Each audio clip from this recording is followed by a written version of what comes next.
నేడు తెలంగాణ రాష్ట్ర వ్యాప్తంగా దావతీ ఇఫ్తార్ను కేసీఆర్ సర్కార్ నిర్వహిస్తోంది. తెలంగాణలోని 195 మసీదుల్లో విందుకు ప్రభుత్వం అన్ని ఏర్పాట్లు చేస్తుంది. సుమారు 2 నుంచి 3 లక్షల మందికి ఇఫ్తార్ డిన్నర్ ఏర్పాట్లు చేశారు. హైదరాబాద్లో 100 మసీదులు, 9 జిల్లాల నియోజకవర్గ కేంద్రాల్లోని మసీదుల్లో ఇఫ్తార్ విందు ఇవ్వనున్నారు. రాజధాని నగరంలోని మసీదులకు ఆన్లైన్ ద్వారా, జిల్లాలోని మసీదులకు కలెక్టర్ల ద్వారా నిధులు అందించారు.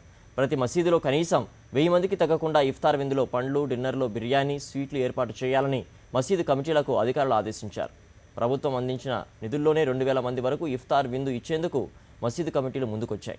ఇఫ్తార్, డిన్నర్ ఏర్పాట్లను ఏసీబీ డీజీ ఏకే ఖాన్ ఆధ్వర్యంలో టాస్క్ ఫోర్స్ కమిటీ పర్యవేక్షించనుంది. రాష్ట్ర ముఖ్యమంత్రి కేసీఆర్ హైదరాబాద్లోని నిజాం కాలేజ్ మైదానంలో నిర్వహించే దావతే ఇఫ్తార్ విందులో పాల్గొంటారు. మంత్రులు, ప్రజాప్రతినిధులు, రాజకీయ నేతలతో పాటు వివిధ దేశాలకు చెందిన రాయబారులకు ఆహ్వానాలు అందాయి.